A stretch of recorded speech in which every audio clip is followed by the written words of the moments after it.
Welcome back to AM Northwest. It's the time of year when we clean up the clutter and fix what's broken. But have you ever thought about spring cleaning your life? Here to share 5 ways to get rid of the things that are holding you back. We welcome to AM Northwest the author of Savvy Wisdom, Peggy McColl. Hi, Peggy.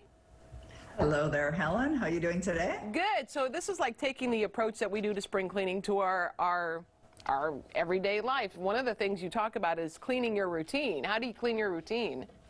Well, you take a look at the things that you're doing every day, your habits. So are you involved in habits that are taking you in the direction of where you want to go? Are they productive? Are they positive? Are they helping you? I started a routine a number of years ago where I write in a gratitude journal every morning about the many things that I'm grateful for in my life. And it's a great way to start your day. You're starting off with a very positive spirit, feeling good, and off you go for the day. But is there one thing that you took out? Let's see, sleeping. That's not what you're supposed to do. You're not supposed to take out sleeping. Well, you can. Like when I wrote Savvy Wisdom, my 19th book, I just decided I'm going to plug in a bunch of hours, and I wrote it in 9 days. It didn't take 9 days of writing, but I just went into my routine and I decided, okay, I'm going to plug in some hours where I'm going to get that done. And if I hadn't have done that, wouldn't have been done. All right, you say clean your friends list. Wow. I'm not talking about getting rid of your friends. I'm sure people are in your life for a very good reason. But there's probably people that you could hang out with or establish a relationship with, maybe even mastermind with, that could help you some way, maybe in your life, in your career. So choose maybe some additional friends that are going to be complementary to what you want to accomplish. I thought I read too in your notes that part of it is surround yourself with people who support you and give you confidence and care about you, as opposed to people who can cause drama and negativity, that kind of thing. Yeah, exactly. Just hang out with real positive people. And, the thing that I found is successful people love helping people, but quite often they're never asked. So just, hook up, ask. I'm sure people would love to help. Clean your thoughts. Yes.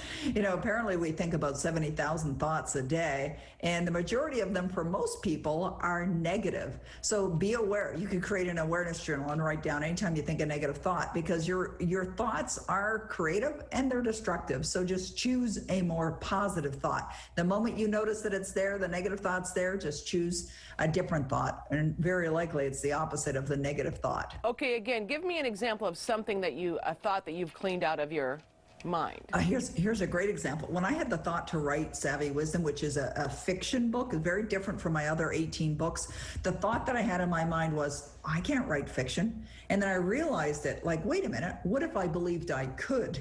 Because I am a good writer, a great writer, and there's editors out there. So I changed my thought. Not only am I going to write the fiction book, I'm going to write a great book. Okay, there you go. Clean your goals. Yes. When we were younger, we had lots of dreams, lots of wishes, lots of hopes, and maybe even wrote down some goals. But, it's time to dust them off. Like, start thinking about what would you really love to have in your life? From my 42 years of studying personal development, I have come to discover that one of the greatest lessons I ever learned is you don't have to know how, but you do have to set the goals. So do you say, we were always taught, at least I was taught, that you should have 5-year goals. Is it that kind of thing? Go over your 5-year goals?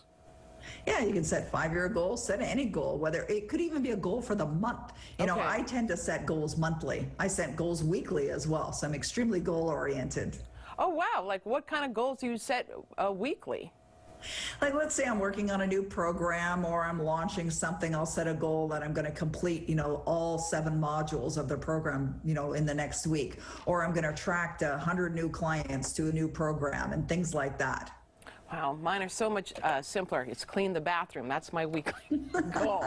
Okay, clean your schedule. Yeah, just go to your schedule and look for a time where you could plug in some time for yourself. Like, so few people are really willing to take the time to do some meditation, maybe go for a massage, get your nails done, it's about taking time for yourself. Because, busy people, I know you're busy, I'm busy too, is that we tend to, have a lot of things in our schedule that are work related or business related. And this is really cleaning your schedule to ensure that you've got time blocked off for yourself. Okay, one last question, and that is, during this pandemic, during COVID times, what have you learned? What have you learned? What have you decided you're going to take away or put in? Yeah, there's blessings. There's blessings in everything. I mean, even though, it's a worldwide pandemic and there's a whole lot of negative things that have been going on in the world, it's been disruptive and sad. What are the blessings? There's so many blessings. I got inspired to write Savvy Wisdom during the pandemic. Would I have been inspired to write that otherwise? Probably not. Normally, I'm traveling all over the world. I've been home for over a year and I've loved it. It's been enjoyable to invest quality time with my husband and with our doggies. Okay, there you go. We want to tell everyone again, the book is called Savvy Wisdom. Peggy McColl, thank you very much. Thank you for having me. You bet. We'll be right back with more AM Northwest. Don't go away.